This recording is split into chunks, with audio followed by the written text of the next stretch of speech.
Good afternoon, everyone. Thank you all very much indeed for coming. My name is Enda Curran. I'm from Bloomberg News, and I am a correspondent governor here at the FCC. We are delighted today to welcome Dr. James Bullard of the Federal Reserve to speak at the club. Before I do the formal introduction for him, I just want to flag some upcoming events. Tomorrow night we have the club AGM. So I think you still have time to vote, by the way, 2 hours before polling closes, so you can vote for the new board. And next week we will host a lunch discussion on Brexit with the British academic Philip Cowley. He will speak on the outcome for Brexit after the European elections that are happening this week. He will offer his expert election analysis, and he's written for all of UK newspapers on British politics. So that's Brexit next Wednesday, May 29th. But today we're here to listen to President James Bullard of the Federal Reserve Bank of St. Louis, who is a voting member of the Federal Open Market Committee, which sets US monetary policy. Dr. Bullard is a noted economist and scholar. He's often described as an early voice for change. In 2008, he was early on in talking about the potential consequences of zero interest rate policy. He argued that the Fed may need to turn to quantitative measures of monetary policy in order to avoid deflation, and he warned about the possibility of Japanese-style deflation in the US. His 2010 paper on the topic helped move the Fed's thinking towards a second round of quantitative easing. During the financial crisis, Dr. Bullard advocated for establishing an explicit inflation target, which the FOMC has since adopted. Among other things, Dr. Bullard is co-editor of the Journal of Economic Dynamics and Control. He's a member of the Central Bank Research Association, and he's an honorary professor of economics at Washington University. He will speak to us today on the US economy and monetary policy. Would you all please welcome Dr. Bullard, please? Thank you.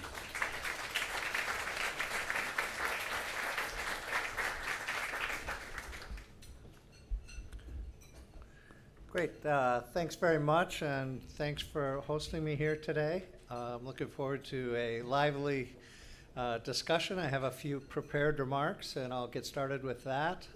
These are, I'm afraid, mostly U.S.-centric. I thought I'd talk about the end of normalization in the U.S., and then I'll have a couple of comments about current policy.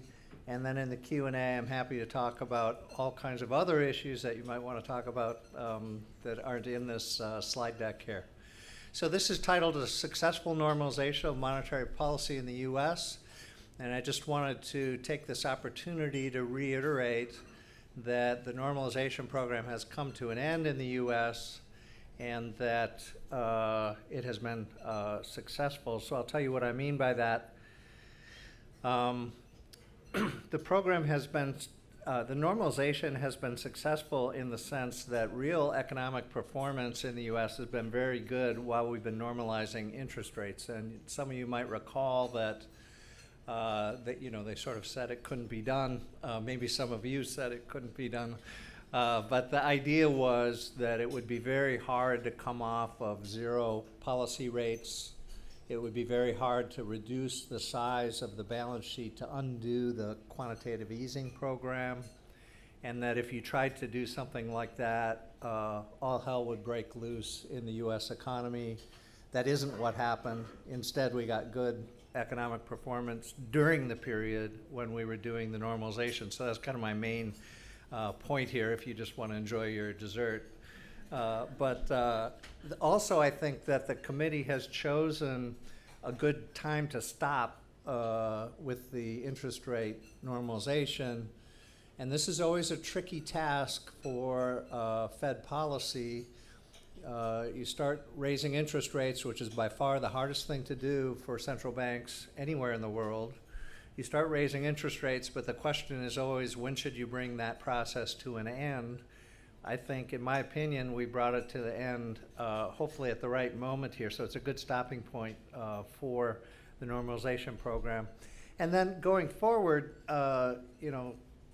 yes, the normalization has ended, but monetary policy hasn't ended. So we will make adjustments one way or the other going forward. But those will be because of things events that happen and the data that comes in on the U.S. economy and the global economy.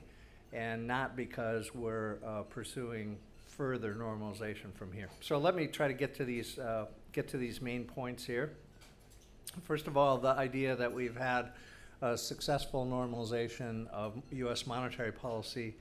So the basic thing that has happened, I know some of you track this more closely than others, but the basic thing that has happened is that the Open Market Committee, of which I'm a member, said that earlier this year said that if the U.S. economy evolves about as expected, that we would not plan to change the policy rate during 2019. So that was a change from last fall when we were saying that if the economy proceeded as expected, we would raise the policy rate actually quite a bit, as much as 100 basis points. So in the world of monetary policy, this has been a huge change in the outlook. We didn't lower the policy rate, but we lowered expectations about where the policy rate was going, which is almost the same thing. And so it was a very dovish change in policy at the beginning of this year. We also said that our balance sheet reduction program, we were already reducing the size of the Fed's balance sheet, but we're going to bring that process to an end in the fall here. And so these events basically say that the normalization program is over in the U.S. So it's been successful in the sense that we've managed to raise the policy rate some 225 basis points from near zero levels to between 225 and 250 basis points today. The Fed funds rate is trading around 240 basis points. And the size of the balance sheet has come down in the sense that the reserves in the banking system in the U.S. are down about 45% from where they were at their peak. And furthermore, as we were doing all these things, the real side of the U.S. economy has actually surprised to the upside, not the downside, but surprised to the upside in 2017 and 2018, and actually so far in 2019 as well. And I would argue that 2019 is as likely as not a surprise to the upside, actually. So here's a picture that sort of gives you the, without showing you a bunch of pictures, just one picture shows you what I'm talking about. This goes from March of 2017 till today. That dotted gold line in there is what the committee thought the growth rate for the U.S. economy would be during 2017 and 2018. So a 2-year horizon. We were then predicting about 2% growth. And the blue line is what has actually happened. This is year-over-year growth rates. And those growth rates have climbed steadily year over year until now they're above 3%. So a lot of people, and at the beginning of this chart in 2017, people would have said 3% growth was unattainable in the U.S., but now we're at a point where we actually have the 3% growth. So the economy has surprised to the upside. Related to this is also that unemployment in the U.S. is at a 50-year low, 3.6% on the latest data. So things are going swimmingly on the real side of the U.S. economy. And this picture basically summarizes that, but I could show you a lot of other data. So what about this idea that we've reached an appropriate stopping point? This idea, you know, you're raising the policy rate. How do you know when you've gone too far? A lot of people say the Fed expansions don't die of natural causes. The Fed murders them. Have you ever heard that phrase? So the idea is that the Fed goes too far, and then the economy slows down too much, and then you end up with a recession, and you get this kind of stop-go monetary policy. So it's very important to choose the appropriate moment to bring the normalization to an end. And this normalization has ended with interest rates still pretty low. They certainly look low by historical metrics for the U.S., still only in the 2% kind of range. And the balance sheet certainly looks very big compared to the pre-crisis levels. But I'm nevertheless going to argue that this is the right point to stop. One thing that's going on is that U.S. interest rates look low by historical standards, but they're high relative to global standards today. And in particular, rates in Europe and Japan remain in negative territory, and I'll show you a table of that in just a minute. And then the balance sheet, the idea that the balance sheet could go back to its pre-crisis level is a pipe dream because of developments in the economy in various ways. The currency demand is quite a bit higher than it was. Treasury general account is quite a bit higher than it was. And reserve demand, above all, is quite a bit higher than it was. Why is that? That's because we passed the Dodd-Frank Act, which put a lot more regulations on banks, put the requirement about high-quality liquid assets on the largest banks in the U.S., and now and we're paying interest on reserves, and because of those factors, banks now want to hold those reserves to meet the regulatory requirements, whereas previously that was not part of the picture before the crisis. So because of that, reserve demand is much higher. So given these considerations, it looks like the committee made a good judgment about where to stop here. So I guess my point is, what I think financial markets are thinking is that, come on, 2% interest rates, that's not very high compared to historical standards, and a couple of trillion on the balance sheet, that looks really high compared to historical standards. But I'm telling you, we made exactly the right judgment for this situation. So here's the chart about interest rates. Yes, the U.S. column here, which is on 2-year rate, is about 220, 5-year 217, 10-year 239. This is a couple days ago, May 17th. 10 years trading at 242 this morning. So those look low by historical standards, but look how high they are compared to European standards today. Germany, all negative across the board. Japan, all negative across the board, 2-year, 5-year, 10-year. So it's a different world than we were in the 90s or the 2000s or the 80s, certainly. And, so these rates look low, but they're high by global standards. Here's the balance sheet chart I wanted to run by you here. In the first column is the pre-crisis demand for currency, treasury general account, and demand for reserves. These are very approximate values. So pre-crisis, the size of the Fed's balance sheet was about $800 billion. These are billions of dollars here. On the last column shows where we are today. So demand for currency is no longer $765 billion, it's $1.75 trillion. Treasury general account is no longer $5 billion, it's $250 billion. Demand for reserves, we used to run the U.S. economy on around $30 billion in reserves, fluctuated around nothing like that today, $1.2 trillion. And again, why is that? That's because we passed the Dodd-Frank Act, and there's all this demand for high-quality liquid assets, which are interest-bearing today, and they weren't interest-bearing before. So you add these numbers up, and you get an $800 billion versus $3.2 trillion. That's 4 times as big, but it's appropriate given these components of the balance sheet and how things have changed in the aftermath of the crisis in the decades since the crisis. So we're not at $3.2 billion today, but we're still shrinking the balance sheet until the fall, and then we'll find out exactly where this demand for reserves is as we go forward, but it's certainly higher than it was pre-crisis. Let me give you an argument about what we're hoping for here on this normalization program, and the argument is an analogy to 1995. One of the only successful normalization programs that the Fed has executed in the post-war era that did not lead to a recession. If you recall, and many of you do not, because you probably weren't born at the time or something, but I recall it like it was yesterday, because I was in the Fed at the time.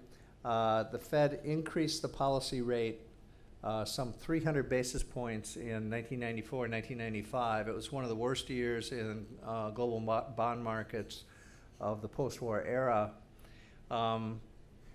But the Fed then ended the normalization program at 300 basis points and actually lowered rates a little bit later after that. The economy did not enter recession in 1995. It slowed down a little bit, but then boomed during the second half of the 1990s. From 1996 onward, the average GDP growth rate was about 4% in the US, and the US was talking about paying off the entire US national debt, if you remember covering that story in 2000 or so. So great things happened in the second half of the 1990s, and that's because this normalization program was executed in the right way during that period. So this shows that a normalization can be accomplished without damaging the prospects for an extended period of growth. So here's the picture from the 90s. This goes from mid-1993 up until the end of 1996. The blue line is the policy rate in the US on the left scale, and the gold line is the real GDP growth rate year over year on the right scale. And the policy rate, the blue line, goes from 3% at the time considered rock bottom interest rates, crazy low interest rates at the time, went from 300 basis points all the way up to 600 basis points by early 1995. That's much faster than what we've seen just recently in the US, and then topped out at 6% in the middle of the picture here, and then subsequently lowered a little bit down to 5.25% in 1996 and stayed there for a while, and then went on in the 90s. Real GDP growth, which is the gold line, did slow down in the middle of the picture here. You got to look at the right scale here, from 4% down to about 2%, but subsequently picked back up to 4% and then stayed there for the rest of the decade. Inflation, which isn't on this chart, stayed around 2% after 1995, and this marked the beginning of the implicit inflation targeting era in the US and the end of the Volcker disinflation. So this shows you that it can be done, and it also shows you that the magnitudes are about right, because we've recently increased from about 0 all the way up to 240 basis points. That's 225 basis points. If you think about this normalization here, it was 300 basis points, but the committee backed off a little bit and ended up at 225 basis points. So this is kind of a similar magnitude as far as the amount of interest rate increase that occurred. And again, inflation stayed right at target, the economy boomed. So good things can happen, and I think there's some potential for the US to replay this scenario in the current environment, as long as we don't get hit by a really big shock. So let me talk about challenges ahead, and I just want to stress that, yes, the normalization program is over, but we reserve the right definitely to adjust monetary policy going forward, depending on what happens in the economy, how the data evolve. But those adjustments won't be part of some penciling in of normalization that needs to be done. They'll be done because events are dictating changes in monetary policy. So I just want to mention two challenges that face the FOMC. First, I'll talk a little bit about trade, and then I'll talk a little bit about low inflation in the US. So it's clear that current trade disputes could become entrenched. That could alter global trading patterns over the medium term. This could occur if no agreement is reached in the near term and substantial trade barriers are erected and maintained. So that would be the downside scenario.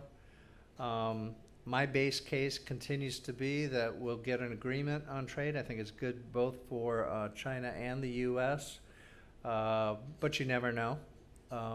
I would say if we're going to see major trade barriers stay in place, they would have to at least be in place for 6 months before you'd start really worrying about it from a monetary policy perspective.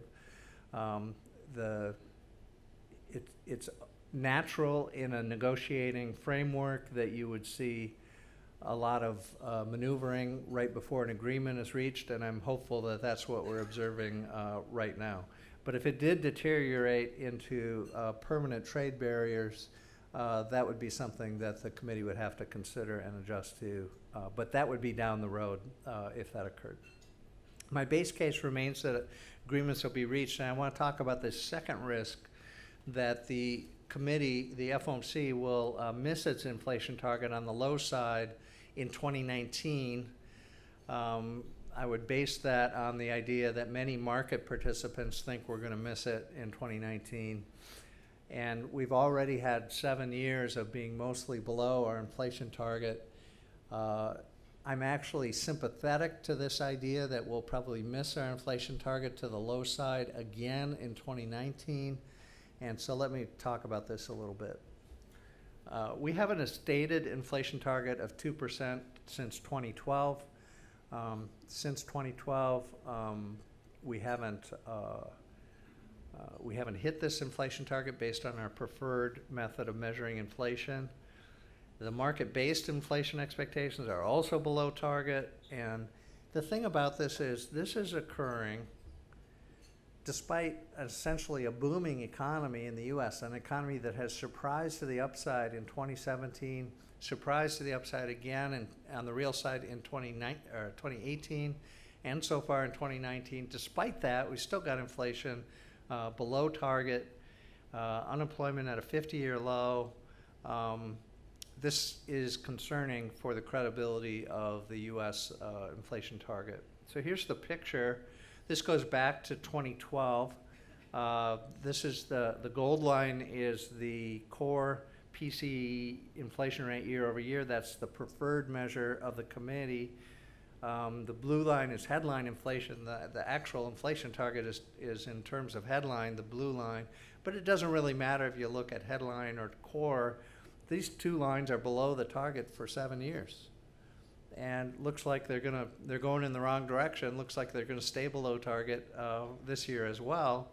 So how credible is the 2% inflation target if you're going to miss it on the low side for many years in a row? If you just take the average of the gold line since 2012, you'll get 1.6 or 1.65%.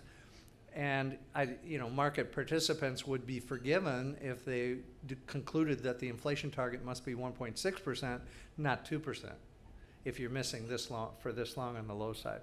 So in turn, this is feeding back into the problems that we might have being headed back to the zero bound in the future, because we have not been able to hit our inflation target in the first place. So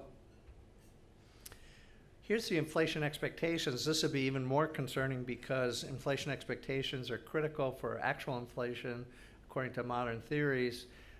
This is the 2-year ahead inflation compensation, the 5-year ahead inflation compensation, according to the TIPS markets, and the 5-year forward, the blue line. All of them are below 2% basically over this entire picture here. It goes back to January 2018. They really deteriorated late last year when it looked like the Fed was too hawkish. As of December last year, we turned around our policy beginning with Chairman Powell's remarks in Atlanta on January 4th. That's the vertical line here. But inflation expectations really haven't bounced back to 2% yet, and they're really closer to 1.5%. So I think the market participants' judgment is that we're going to miss to the low side, not just this year, but also the next 2 years, the next 5 years, and the next 10 years. So to me, this suggests that we need to do more as U.S. monetary policy makers to get credibility for the 2% inflation target, and now might be just the time to do it because we could recenter inflation and inflation expectations at the 2% target. We could lower the policy rate even in an era of relatively good real economic performance, and that might help build credibility for the 2% inflation target going forward, which could pay handsome dividends as we go down the road here. So this might become a more attractive option if the inflation data in the U.S. continue to disappoint on the low side. So let me stop there and just conclude and open it up for questions. Again, the FOMC's normalization has come to a close. It's come to a close at an appropriate level of the policy rate, appropriate level of the balance sheet. we're going to make adjustments, I'm sure, going forward, but those adjustments won't be part of the normalization strategy. They will be in kind of normal policymaking in response to developments in the U.S. economy and the global economy. We have lots of challenges going forward. I focused on just two. I commented a little bit on trade and a little bit on below target inflation. But we're going to have to tread carefully if we want to get the 90s experience to replay in the U.S. So thanks very much, and I welcome your questions. Thank you.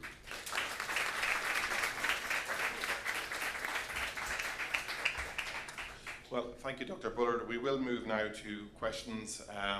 Usual rules, please give your name and organisation, and keep your questions tight, please, so we can try and get in as many as we can before Dr. Bullard has to leave. So I'm going to give the first question to the incoming president for next year, and then we'll move around the room.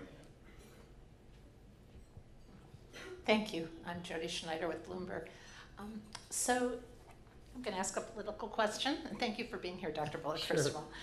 President Trump has taken an approach to the Fed, unlike, I guess, any of his predecessors, and has been a very vocal and frequent critic of the Fed and of Chairman Powell, even though he nominated Chairman Powell. What is, in your view, how has this affected the decision-making of the Fed, if at all, in a body that obviously is intended to be meant to be an independent body? Well, thanks. So those of you that know the Open Market Committee know that it's a pretty large committee, 19 people at full strength, and we do have a mandate that's written into law which says that we should try to get the best employment outcomes and maintain stable prices in the U.S. economy. There are lots of opinions around the table about exactly how to do that, but we are trying to strive for that kind of outcome. We get lots of input from financial markets, players all over the world, foreign central banks. Everybody has opinions, including politicians. Chair Powell testifies before the House Financial Services Committee on a regular basis, before the Senate Banking Committee on a regular basis. Those politicians get to make comments about U.S. monetary policy. So it does seem like the White House should be allowed to make their own comments if they want. Certainly previous presidents have done this. All the way through H.W. Bush, I would say, from Lyndon Johnson all the way through, and probably before that. It was really in the Clinton administration that Bob Rubin developed a policy where the president wouldn't comment directly on Fed policy. But even then, you have the Treasury Secretary and others that can comment. So we're used to getting all kinds of input from many different places. Another thing I would say about President Trump is he comes from the real estate markets in New York. Interest rates are incredibly important if you're in real estate, so I'm sure he followed them very closely. He has opinions about them. He's going to be different than other presidents that did other things before they became president and didn't worry as much about interest rate policy. So I think he's a little bit different from that perspective. But we get all kinds of advice from lots of different angles, but we try to make best policy we can relative to the mandate that we have. And by the way, I think we're doing very well on that mandate. Inflation's low, too low, arguably, if you believe my chart, and employment outcomes are quite good for the U.S. So I think we're hitting the mandate in many ways. Thank you, Dr. Bullard. Noah? Hi, Noah from Reuters News here. Your base case on trade is that we'll get a deal in the near term, but as we've seen in recent weeks, a lot can change in these negotiations. So if we assume that the tariffs stay in place throughout 2019, will that alter your the Fed's interest rate path, your growth outlook on the U.S. economy, and also importantly, your inflation outlook? Thank you. Yeah, I mean, 25% tariffs, if they actually are implemented and stay in place for a long time, would surely encourage retaliation and increased trade barriers all around the world, I would think. So some kind of outcome like that would be a worst case scenario and would be very concerning. Again, that's not my base case. I think there will be a deal because it is in the interests of both the U.S. and China to get to a good deal. And I would say this about a trade deal from the Chinese perspective. The macroeconomics of this is that China should essentially agree to everything that's being asked, because I think the Chinese economy will boom. They will establish credibility on trade inside China, and will reassure foreign investors that they can invest in China and be treated appropriately. And if that occurs, I would see blue skies ahead for the Chinese economy. So from the macro perspective, as a macroeconomist, I would say, go with it and agree to the trade arrangements that are being suggested, and get rid of the tariffs and go on your merry way. Whether that'll happen that way, obviously, in every dispute, there's a negotiation. It's being perceived as one side against the other, but the macroeconomics of it are that China has a lot to gain by establishing credibility on their trade rules inside China. Here, please, on the left, my left. Thanks. Joy Young from Point72 Asset Management. I have a question that if the Fed moves to a framework that aims to overshoot the 2% inflation target during the expansion period, so that you can average during business cycle and still get 2% on average, how much higher you are willing to let inflation run during the expansion? Thank you. Yeah, it's a great question. So for those of you that don't follow this, we are doing a framework review of monetary policy in the U.S. during 2019.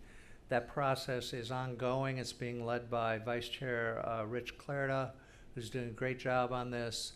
There are many events around the country. One of them was at Stanford University just a few weeks ago. You can click on the papers presented there. There'll be another conference at the Chicago Fed in early June, which is kind of the flagship conference for this. I'll say a couple things about this framework review. I think it's best practice to review your monetary policy framework on a regular basis. Let's say something like 5 years or 7 years. I don't think you want to let this drift. I think you want to talk about it, talk about what, right now we have an inflation targeting framework. Is that a good framework? Is it a bad framework? Is it leading us astray? What kind of challenges do we face using that framework? So I think it's a good thing to be discussing. I do not expect the committee to make radical changes, and I wouldn't recommend the U.S. to be the world leader in trying to adopt some brand new type of framework. So I think any changes that would come about would probably be incremental.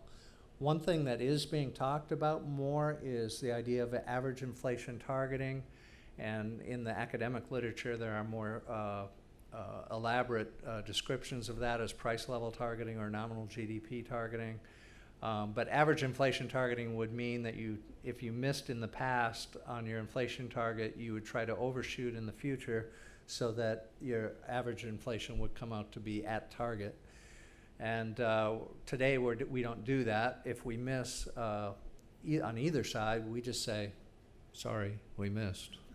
Then we go on to the next year and say we'll try to hit it next year. So this average inflation targeting would have more of a make-up flavor to it that's being debated. Another thing I would say about this framework review is that even if the committee doesn't officially change its framework, some of the ideas that come out of this might get adopted in the heads of policymakers, such as yours truly, and then through that process might actually influence actual policy going forward. So I think there has been more embracing by committee members. You can check public remarks about the idea that, well, maybe we've been missing on the low side, maybe we should miss on the high side. We should have a symmetric objective. Inflation should average out to 2%. It shouldn't just be that you're pretending that you're hitting 2% when you're not. And so I think these ideas do creep in, even if you don't see us come out with some big formal document that says that the framework has changed. So those are some of my thoughts on this framework issue. Yeah. Thank you. Here, please. Yeah. Thanks, Tracy Alloway from Bloomberg. I had a related question, but slightly more existential, I guess. Great. I love philosophy. Why the focus on the 2% target, either 2% itself or over an average range? I know it's built into your mandate, but if the U.S. is practically at full employment, the economy is surprising to the upside, why would the Fed consider maybe lowering rate expectations or trying to boost inflation expectations at the moment, and especially given that you already have a lot of concerns in the market about overvaluations, particularly in the credit market? So it's true that the idea that there could be bubbles in asset markets is an important consideration in monetary policy, but we also have done a better job since the crisis in having radar about whether there are asset price bubbles in the U.S. or not. We just put out a report on this. I would characterize the risks as being more or less moderate, or certainly not something that I would be willing to change monetary policy to try to intercept. So that if you don't think that there's asset bubbles right now, then you really want to focus on the inflation, because with too low inflation, there'd be more risk that you would head back to the zero lower bound in the future if there was some big shock that sent us into recession.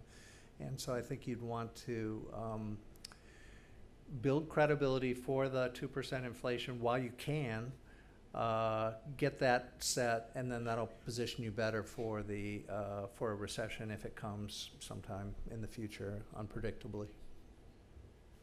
Thank you. Move down this side, please, on the table.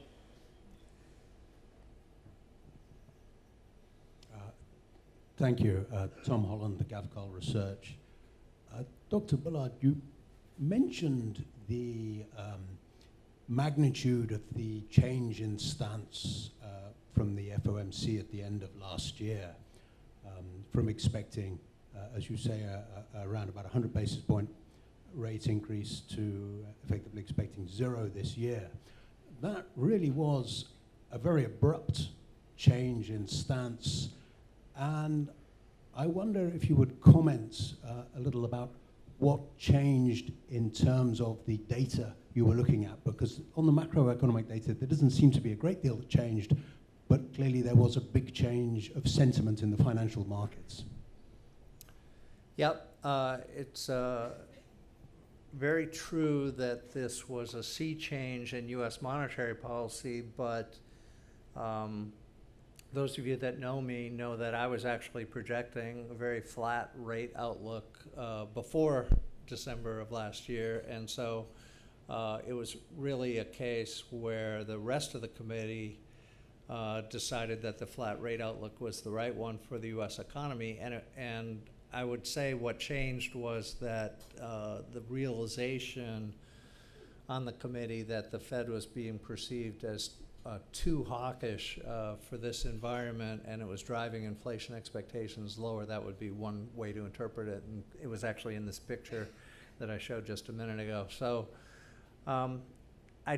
I would say, to get it, the idea of the magnitude of the change, of course, we didn't lower interest rates, so what are you talking about? But we lowered the projection for where we thought interest rates should go, and if you look at the 10-year, the 10-year last fall was trading at 325 basis points, this 10-year U.S. Treasury, now trading at 242, I think, this morning. 75 basis point reduction in longer term interest rates in the U.S. That's a huge move, and that's mostly, I think, attributable to the turnaround in U.S. monetary policy, and I would expect that to be a bullish factor for the U.S. in 2019. That's why I think the U.S.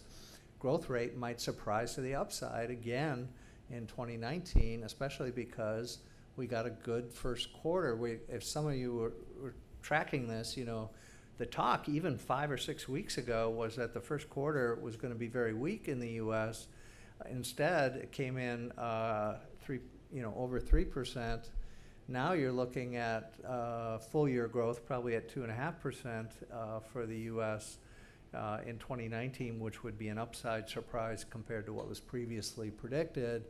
And you could do even better than that with the change in monetary policy of that magnitude. So a lot of things to point to about strength of the real economy here. My only concern would be the low inflation expectations and low actual inflation in the U.S. We'll take one from the veranda, please. Mark, give it. Mark Michael from Asia. Thank you, Dr. Bullard, and thank you also for helping to manage Hong Kong's monetary policy as well. We're very thankful about that. I want to take you backwards. We don't charge for that. Thank you. After 35 years, that we appreciate that. I want to take you backwards and forwards a little bit to a little broader question. In 2010, in Seoul at the G20 meeting, the various members pledged that they would take concrete steps to take measures that would either prevent or any further serious financial and economic downturns. From your perspective, do you think that's on, especially not just the Fed, but globally, from your perspective? And do you see any warning signs down the road? You're pretty upbeat at the moment. So the question is, did we do that after 2010? Has it been done, and are we in a good enough position now that we maybe not worry at all, but feel a little better than we would have maybe in 2009?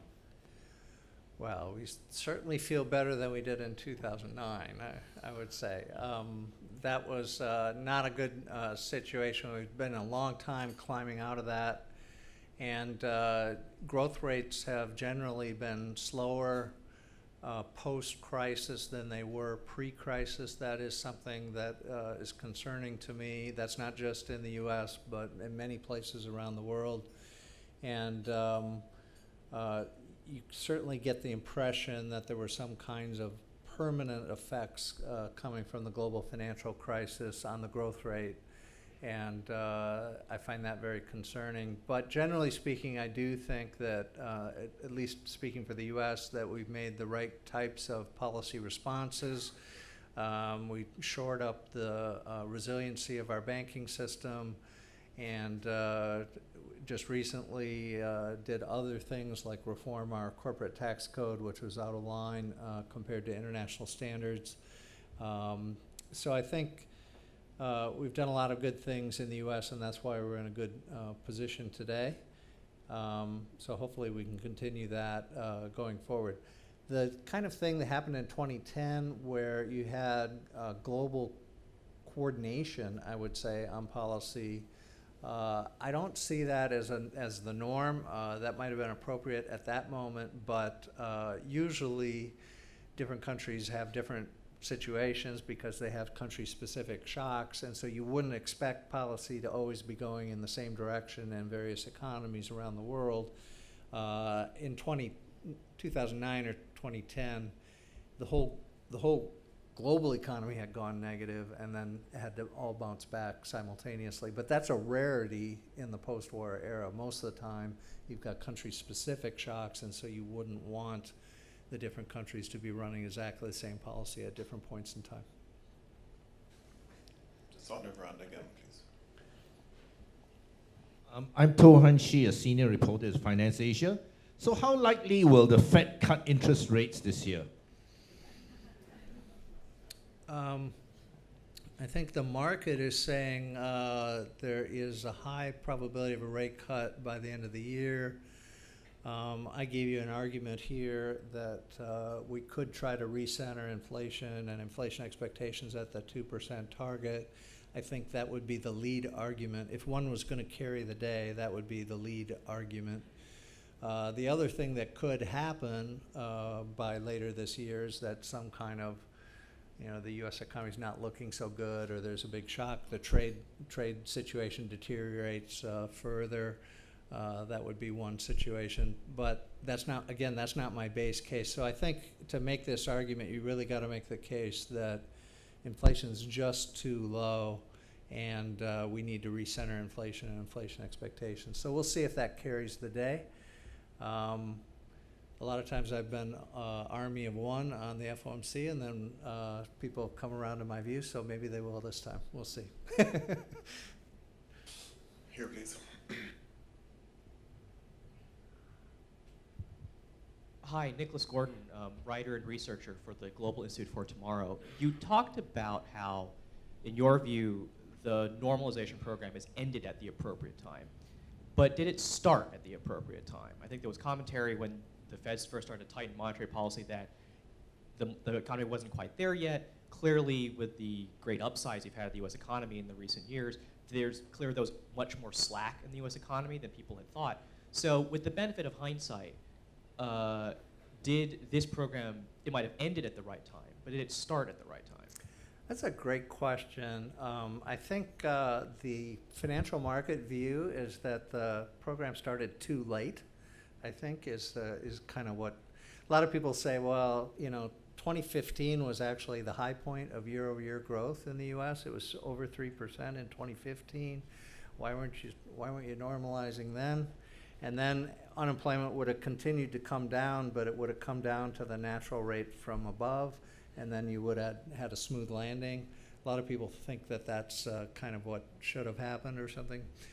But you look at it, you really didn't get any inflation out of this anyway. We've got an even lower unemployment rate. And I think here's a key thing about this.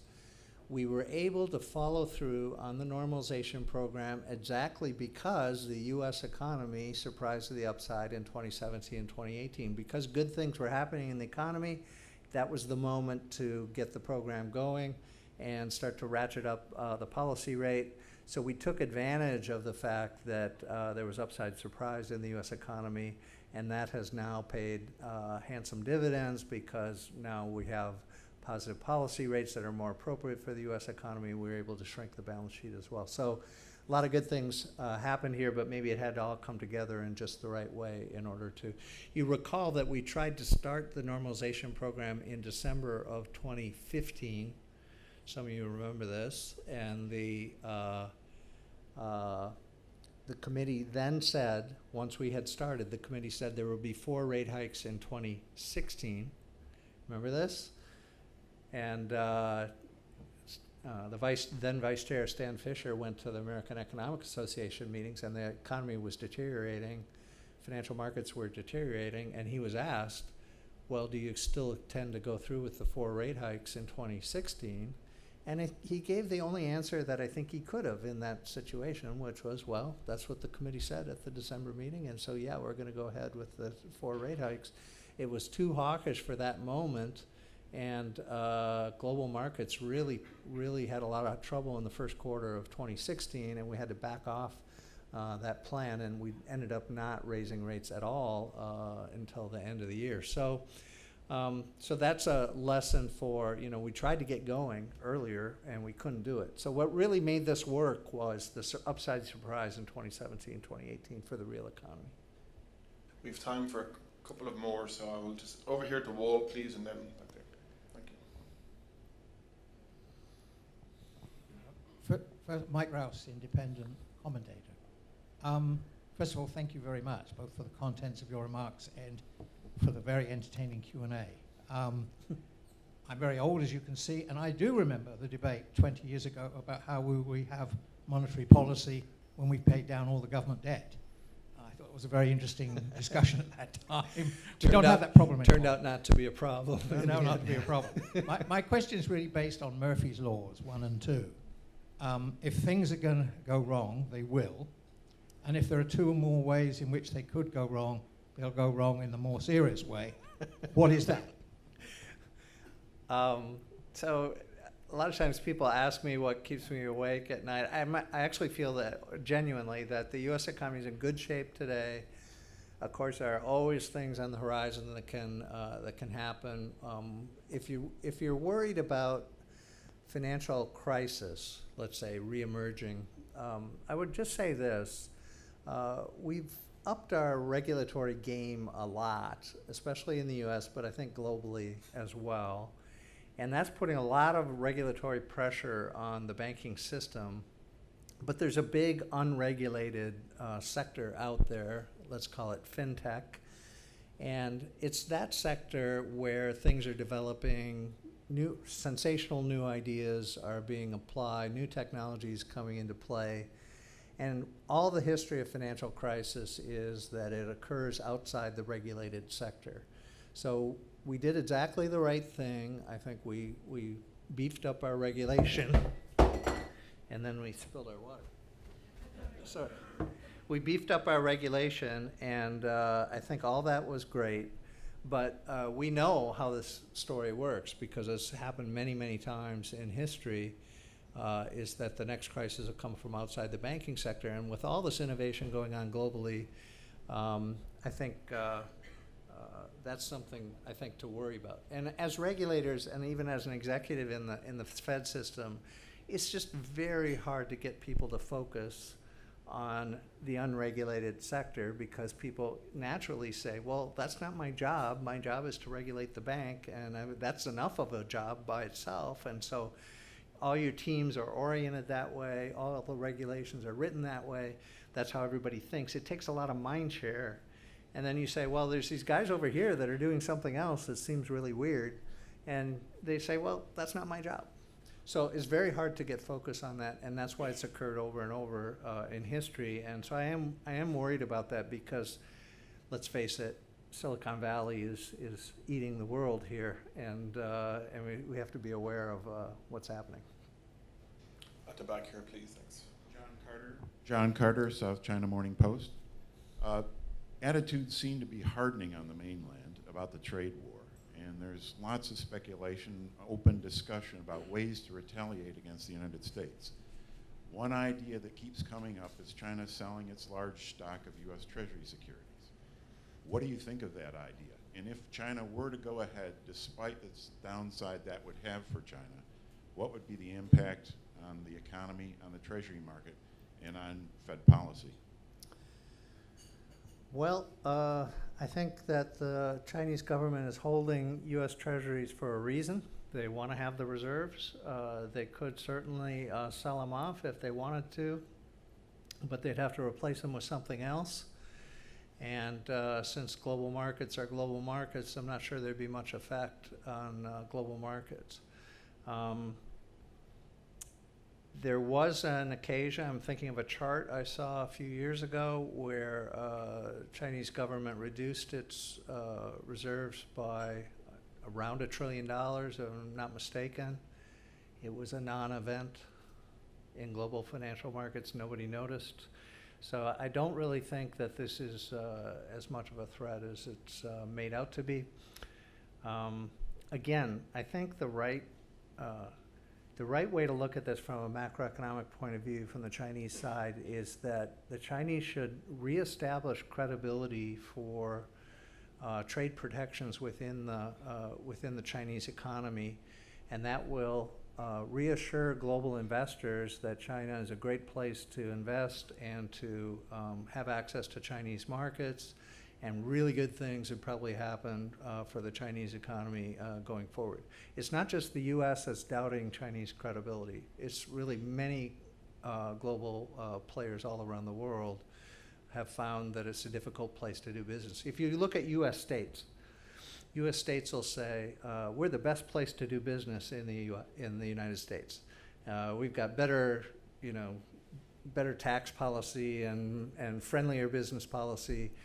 They'll try to compete on this dimension. China should do the same thing on the international scale.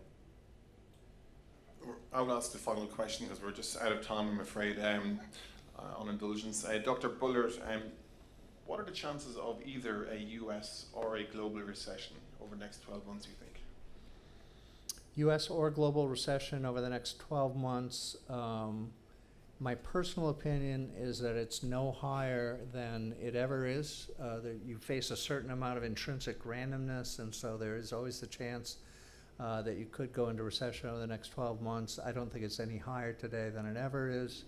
However, I will say that very flat yield curve in the U.S. is a little bit worrisome, and therefore when you look at some of these recession probability models, they'll show elevated recession risk. I am concerned about that. I've been hopeful that the U.S. yield curve will steepen here somewhat, and that those recession probabilities will therefore come down.